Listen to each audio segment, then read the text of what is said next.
We remain steadfast in our commitment in delivering local news that matters, stories that inspire, enriching the lives of Filipinos in the Philippines and across the globe.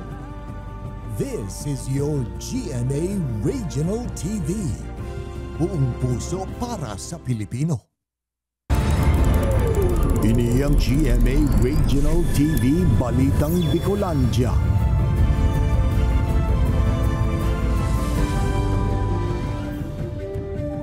Diyos marhay na hapon mga kapuso, uninaan Balitang Bicolandia. Hatun miyan pinakadarakula asin pinakabagong mga bareta sa Kabikolan. Kami ang tropa nin katotohanan, mahatunin mga baretang mayong pigkikilingan, mayo nin pigpoprotehiran. Live halidigdi sa GMA Complex sa Naga City, ako po si Kate Dalovieres.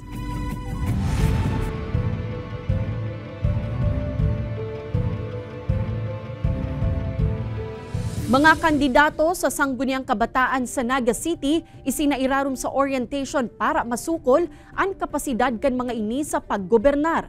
SK Reform Electoral Standards asin guidelines ipigharas sa mga kandidato. Uyan report ni Chris Novello. Haros tulong simana na sana barangay and Sangguniang Kabataan elections na. Katakod kay ni sarang orientation para sa mga SK candidate ang pinag-organisar kang Naga City Youth Development Office o NCYDO. Primera bes subot ining ginibo sa syudad na obhetong masyerto ng may kapasidad ang mga magaganang kandidato sa Sangguniang Kabataan. That includes aspiring SKs. Yaon po kita sa thinking na saro po sa inda possible na manggana. Since gabos po sila na aspirants. At the end of the day, election po, may manggaganang saro. So, minimake sure ta po na kung sisiman po ang may elect, aram po ang lalaugon ninda. Dakol asubot na responsibilidad ang pagsirbi sa barangay. Urog na nagluluwas sa pag-aadal na dakol ang porsyento kan voting population ang mga jóvenes. Kabal sa tinukar sa nasambitan ng orientation, ang mga obligasyon na sintrabaho kan sarong SK official, siring kan paghamanin mga ordinansa, resolusyon asin mga programa makakatabang sa mga jóvenes. Apwera kan obligasyon na sintrabaho kan sarong SK official, diniskutir man sa aktibidad ang tapit sa BIR compliance, basic overview sa SK reform law, electoral standards asin election guidelines. Importante yan po niyo para maaraman po kang mga kandidato sa SK ang inot mga proseso pag during election, tapos pagkampanya ang mga do's and don'ts sa campaigning, then duman sa pagfile nila ng SOSE. Kay banan si Carlo Abunita, Chris Novello, Balitang Bicolandia. COMELEC offices sa Camarines Sur, puspusan na ang preparasyon sa paparaning pirilian. Pagpapangalad kan pagbakal asin pagpabakal nin boto, pigtawan doon kan komisyon. Uyan report ni Jessica Calino. Nakalihis na semana ang mga masirbing electoral board sa maabot na 2023 barangay asin Sangguniang Kabataan elections sa Banwaan ni Nabwa, Camarines Sur. Nagsairarom na sa briefing dapit sa mga gigibuhon durante kan pirilian. And especially po dahil sa ngunyan, igwa kitang manual elections, nag-focus din po kami sa appreciation of ballots dahil tasinda po ang mabasa kang mga ballot out when it comes to election day. Ngunya na semana, sibot naman ang COMELEC Nabwa para sa briefing kan mga DepEd supervisor official na iyong mamamayo kan voting centers. Masagibo naman sindanin coordinating conference sa iba pang makakatabang na deputized agencies. Sunod man natututukan kan komisyon ang karampanyahan poon Oktubre 19 hasta 28. Liwat man na pigpapagiramduman ang mga kandidato kan mga ipigtutugot sa nakanlay pag-abot sa sukol kan campaign posters asin ang campaign expenditures mantang pigpapangalad man ang vote buying asin vote selling. Para po yan sa sarong healthy na demokrasy. Para po mayo po kitang iniisip na konsiderasyon para sa satuyang pag-vote. So talagang ang focus lang kang sarong botante is dahil maboto siya dahil taang sarong kandidato nararapat para sa posisyon bakong sa kung ano man ang kabarkaribay. Mas pinahigot pa ang pagbantay digdi sa lindong kan COMELEC Resolution No. 10946 na nagbibilog kan Committee on Kontrabigay asin pagmukna nin Kontrabigay Complaint Center sa bilog na nasyon. Ang mapapatotoohan na nagpabakal o nagbakal nin boto, pwedeng makulong nin hasta 6 na taon asin posibleng dain naman tugutan na magdalagan liwat sa miski anong posisyon. Kaya ang pakiulay sa mga kandidato magsunod na sana sa pigpapautob kanlay. Nganing matungkusan naman ang pigmemerar na modernong kanser kan demokrasiya. Ang pagbakal asin pagpabakal nin boto. Kaibanan si Gerald Gandia, Jessica Kalinog, Balitang Bicolandia. Sarong pribadong van buminaliktad sa gilid kan tinampo mantang pigbabagta sa antinampo sa Del Gallego, Camarines Sur. Mantang pirang mga motorista na imbwelto sa magkakasunod na aksidente sa Pili, Camarines Sur, pigtutubudang nasa impluensya nin arak. Si Jessica Kalinog nakatutok.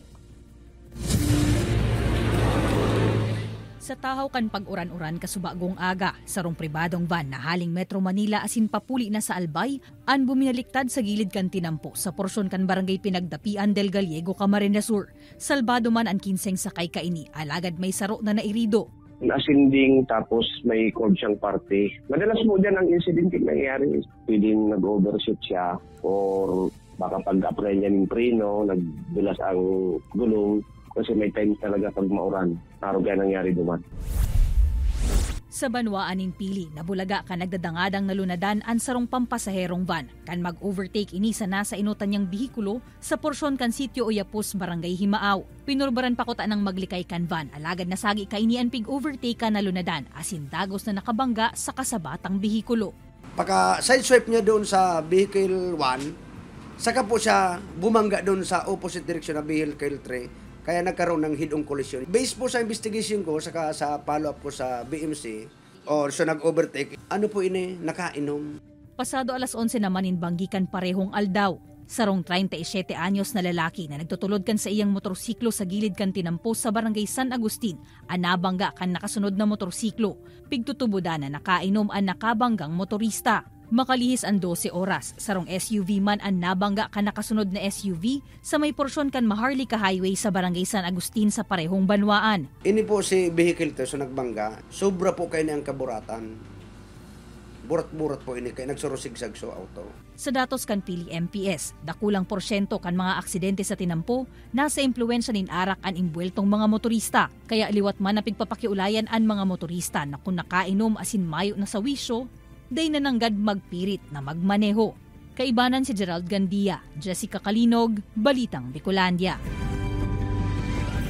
2 bulan na reblocking asin widening sa access road na nagkokonektar sa Del Rosario, Cararayan, San Isidro, Carolina sa siyudad ni Naga, mapuuna. Tinampo sa lugar 2 bulan man na isasarado sa mga motorista. Uyan report ni Chris Novello. Sa Lunes pa ang poon kan road closure sa access road na nagkokonektar sa Del Rosario, Cararayan, San Isidro, Carolina. Alagad ngunyan pasana. Day malikayan kan pirang residente arog ni Bong na mamroblema. Ang access road kaya sa lugar ang solamenteng pinakaharaning na aagihan kan manaylain ng mga bihikulo sa araw daw. Yung nga, dapat yung motorista, kasi may mga estudyante rin. Dapat mapadaan man lang kami kasi katulad ng, may pinamalingki, lalakad ang layo, mabigat. Ang access road sa lugar ang nagsisilbing shortcut sa Upper Barangays kan Carolina asin San Isidro. Alagad po sa October 16 hanggang December 16. Isasaradong una ini sa mga motorista para taawanin dalan ang gigibuhong road reblocking asin road widening project kan DPWH sa lugar. Almost 2 months then kaya nga pig nag-request for a total road closure para talaga makabuelo ang trabaho and ma-shorten talaga ang project implementation. Inaabisuhan man kan opisina ang mga motorista na gamiton asin mag-agi na muna sa mga alternate routes mantang napapadagos ang patrabaho sa lugar. Hagad man kan opisina ang pag-intindi kan publiko, ulis abalang dadarahon kay iniurog na sa mga motorista. Kaibanan si Jovel Ubiso, Chris Novello, Balitang Bicolandia. Nakatala ang ipasairarum sa mandatory seminar ang mga Tricycle Operator and Drivers Association o TODA sa Banwaan, Candaet, Camarines Norte. Papangenotan ang nasambitan ng aktibidad kan Tricycle Regulatory Board. Ang mandatory seminar kabale sa mga rekisitos na pigahagad sa pag-renew nin prangkisa para sa tricycle. Sigun sa Tricycle Regulatory Board, day pa napapanahon na haliun ang mandatory seminar sa mga TODA, urog nata padagusindang nakakaresibin nin mga reklamo kontra sa mga bakong disiplinadong driver asin nagsisingil nin halangkaw na pamasahe. Sa ngunyan, daiman mababa sa 50 kaso ang kaput kan grievance committee kan TRB kontra sa mga driver na padagos na nagbabalgar sa mga late trapiko. Paulit-ulit, talagang nandyan pa rin na marami pa po talaga mga violators. Sa katunayan ngayon po, maraming pending na reklamo dito laban sa mga drivers. Anong say mo kung may magpurbar na po kapakalon ang boto mo? Ay, siyempre mareklamo kita. Kita mo pagpapabakal sa tuyang boto. Sa kung ka lang, sa Diyos na burutuan, mayong barakalan. Siyempre para yun sa kumakandidato ibibigay mo para sa sarili mo. Na iboto sila kung tama ba ang ipapamalakad nila sa lipunan. Ay, ipapabakal. Bakal man. Pag-abot nga niya panulas, iyo man kiraya yan ko yan unindo. Dahil mo papabakal.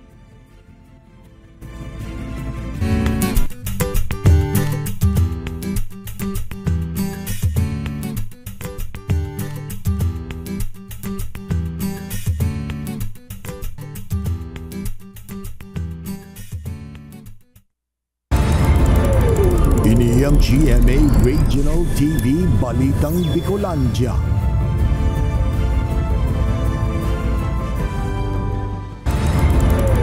Ini ang GMA Regional TV Balitang Bicolandia.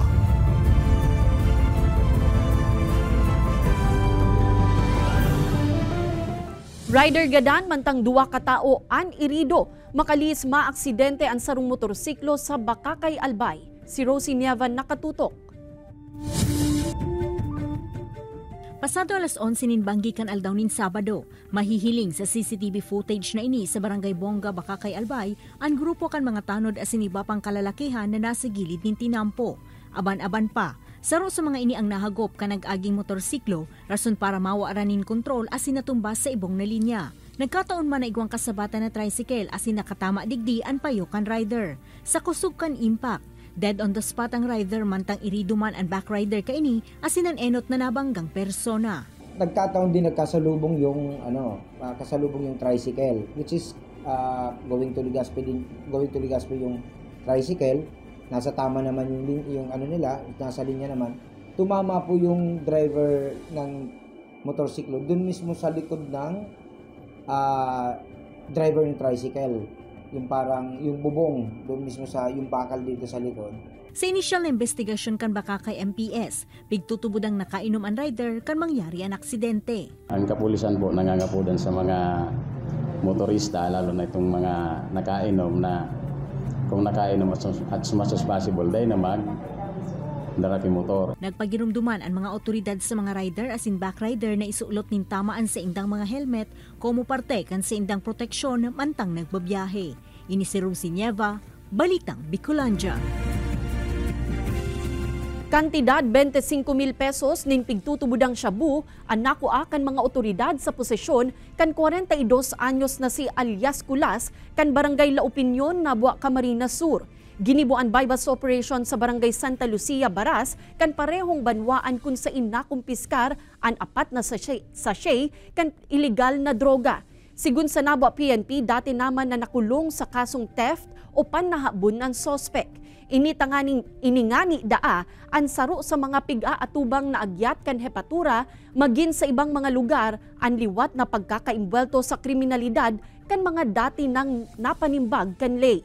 Alagad padagos man subuot ang interbensyon kan hepatura tanganing maibitara ng mangyari pa ini.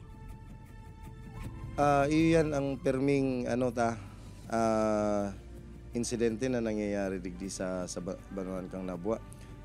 Sa tuyang aning kapulisan dahil man nagkukulang. So ang lokal na gobyerno kasabay ang PNP tapos si Corvallis kadakol kang pigtataon offer para sa inda para lang ani mabago sinda. Kasabay taman nga ni duman si Testa. Mga personang may problema sa saindang relasyon, pinansyal, asin nakakamatinin pa na abuso at risk subuot sa mental health issues sigun sa DOH. Kaaraman dapit sa mental health, maut na mapatalubo kan ahensya. Uyan report ni Chris Novello. Base sa pag-aadal, ang mga personang may problema sa relasyon, pinansyal, nakakamatinin pa nga abuso asin diskriminasyon, ang mga atris o kadalasang apektado kan mental health issue. Sigun sa DOH, mayo ining pinipiling edad na kung minsan pinapasipara sa nakan iba ninhuli sa paghuna ng mamundo sa naan sa rong tawo.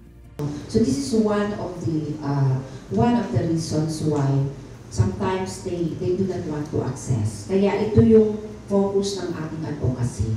So we're trying to correct especially the misconception, misinformations, and would like to uplift the education of our community, specifically po yung mga taong walang support system. Ano po? So we'd like to identify a lot of things in support to our mental health program, and that can only be done in terms of collaboration and coordination of our key partners.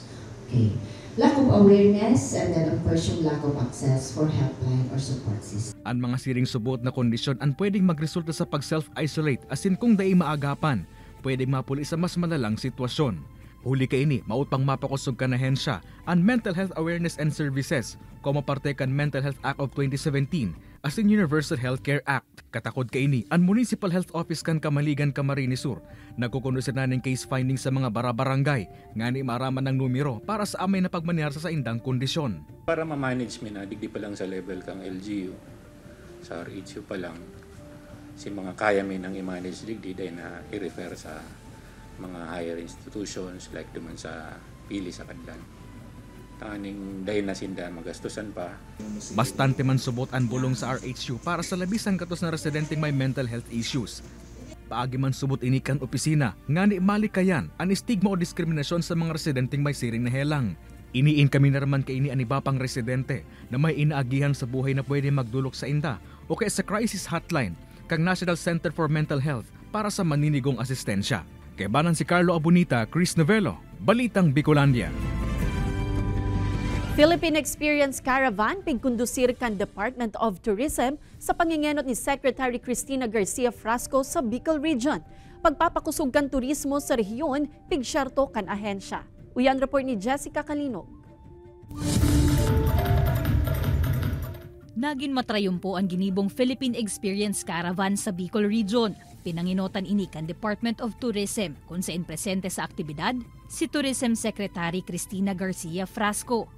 Binisita kan opisyal ang mga pamosong tourist destination sa probinsya nin Albay asin Sorsogon kung saan napabilib ini sa gayon kan kapalibutan, masisiram na pagkakan, asin an marhay na ugali kan mga tao. Sigun ki Frasco, prioridad ni Presidente Ferdinand Marcos Jr. na matauanin trabaho ang mga Pilipino sa paagi kan pagpapakusog kan turismo, urugnaan culture, heritage asin arts. Bicol is beautiful and it is a host of many natural wonders, man-made destinations and resources that our tourists can enjoy. Positibo man si DOT Bicol Regional Director Herbie Aguas na mas malangkaw pa ang tourist arrival sa rehiyon, urog na ta mismong si Secretary Frasco ang mangingenot sa promotion kaini. I hope the Secretary is really doing everything to on her power para ma-push talaga yung tourism that needs a boost talaga with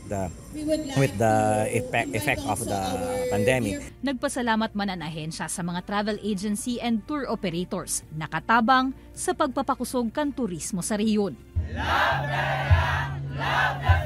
Ini si Jessica Calinog, Balitang Bicolandia. Ano sir ang gigibuhon mo kapag tigporbaran na bakalon ang boto mo? Ay siguro ma'am, dahil ako magugusto. Dahil pag ako ma'am nagusto, sa rason na ikangaya, binakalta ka, biniyadan ta ka.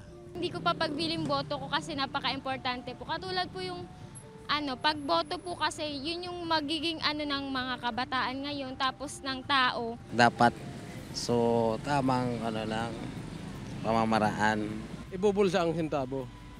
Boto sa balota, sintabo sa bulsa.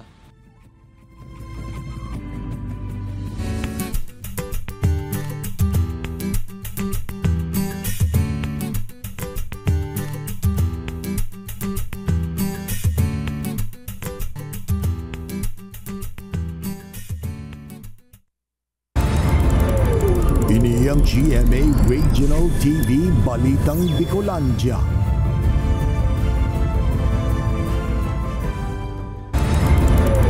Ini ang GMA Regional TV Balitang Bicolandia.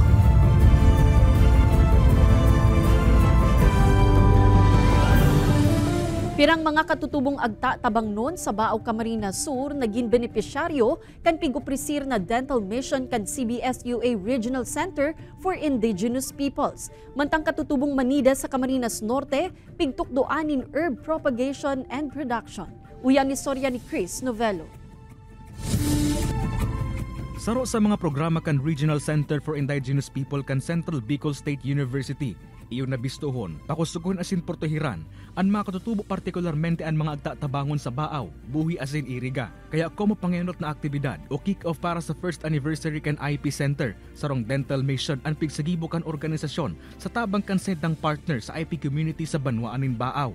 One of the basic services for of local government units is to give them best of health, specifically sa hygiene nila. So majority of them actually have that rare opportunity, considering it's expensive to visit doctors. Labis ang gatos man ng mga agtatabangon ang naka-aprobitsar kan libreng serbisyo medikal. Sa Camarines Norte, nasa 30 miyembro kan tribong Manide gikan sa Banwaaning Labo asin Kapalonga ang nagsainaro man sa community-based training para sa herbs propagation and production.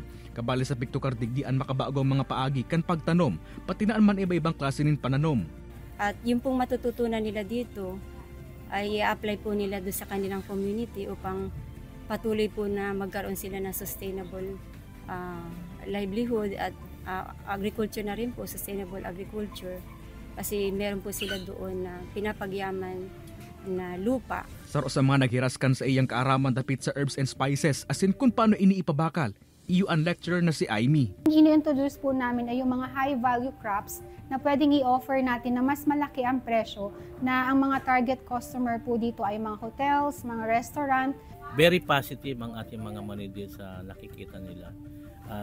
They have realized o napagtanto nila na sa maliit na espasyo ng kalupaan ay marami palang bagay na pwedeng gawin. Hindi kasama dito yung pagtatanim ng mga halaman. Pigtaon doon man sa aktibidad, na daisubot paghilingon ang mga pananom komo tanom sana, kundi hilingon ang potensyal kaini na maging negosyo. Ini si Chris Novello, Balitang Bicolandia.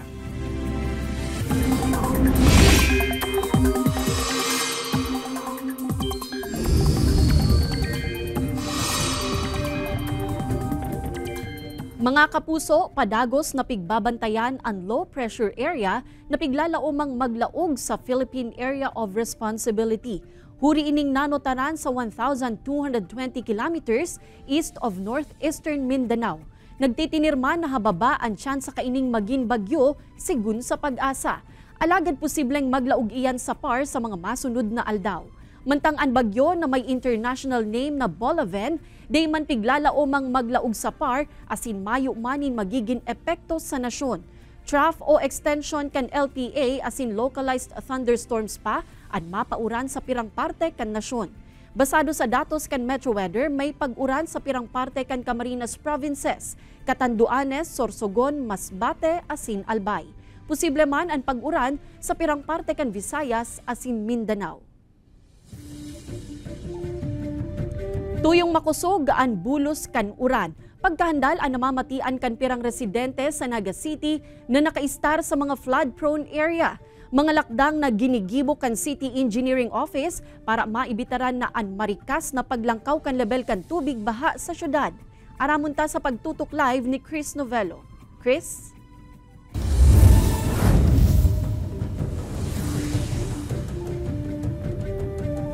Kate, susog sa monitoring kan City Engineering Office ang mga barangay pakan Mabolo, Triangulo, Concepcion, Pequeña, asin Calawag. Ang mahigot nindang mini-monitor ng mga flood-prone areas hulingan ito may pirang residente ang labi ang paghandal tuyong may mga pag-uuran na pighandalan ngani ang pag-apaw kan tubig baha. Haros 2 dekada nang nakaistar sa barangay Calawag, Naga City ang pamilya ni Nanay Arceli Urbita. Asin kada mabulos ang makusog na uran, di kay ni malikeng mahandal huli sa takot na maglangkaw na naman ang tubig baha na nakakalogpasa sa indang harong. Nasa katakutan sa aki ko. O kaya minsan nahali man kami digdita, masasarok kong aki sa lunggigi. Tapig-iisip naman po kung makulong kami digdi magpara ano pa. Aminado man ang Naga City Engineering Office na haloy ng panahon na problema ang mga pagbabaha sa lugar na ninhuli subot sa kawaran ng luwasan ng tubig o outpool. Katakod kaini, hinanapan ng paagi kan opisina na makapagbuktak ng storm drainage na makakapugol subot sa paglangkaw kan tubig baha sa nasambitan ng lugar. Sa masisiguro mi, naday na sinda may istaka ng tubig arog ketong mga nakaagi po. Magkakaigwa na po sindang luwasan. Napagaraman na naghali pa sa ibang banwaan ang tubig na natitipon sa kalawag, kung kaya marikas na nagdalang kaon level kan tubig digdi. Alagad huli sa drainage storm na ini, ang tubig na matitipon ang madiretso na subot sa Karangahan Creek. Plano man nagibuhon ng parehong drainage sa pirapang flood-prone area sa syudad, Siringkan Mabolo, Triangulo asin Concepcion, Pequeña.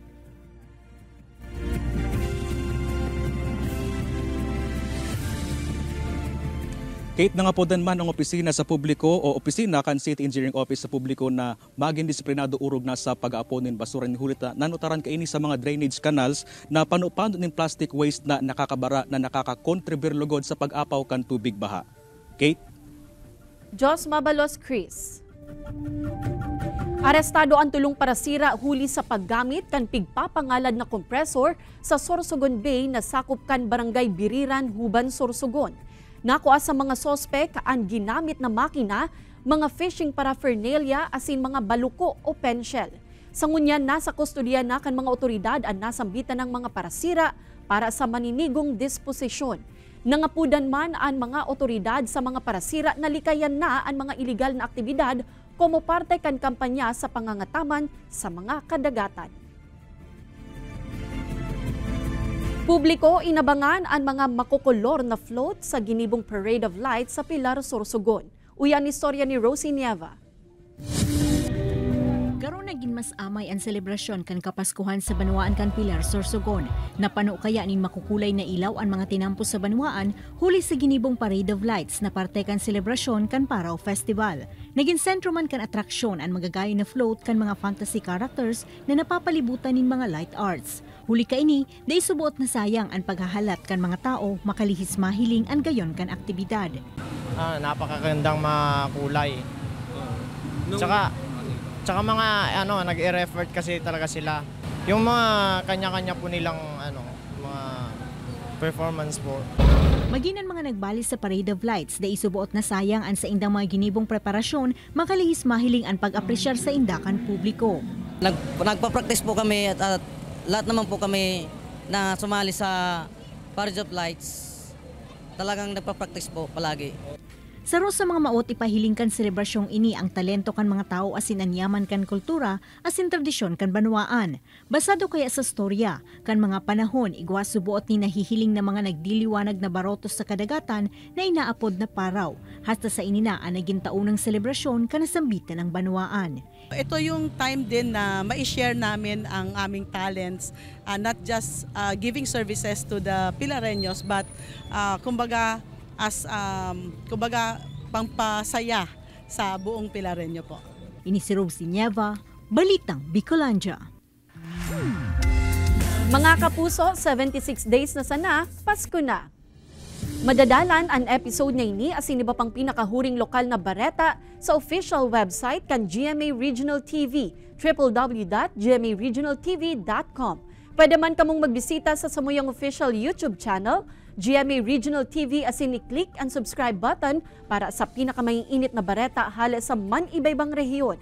Mabalos sa mga kapusong Bicolanong nagantabay, maging sa mga kapuso nyato abroad, ninhulita sa GMA Regional TV, Local News Matters. Asin yan ang pinakadakula asin mainit na bareta sa Kabicolan. Ako si Kate Dalovieres, kami ang GMA Regional TV Balitang Bicolandia, bilog na puwersa para sa mas dakulang misyon asin mas mahiwas sa pagserbi sa nasyon.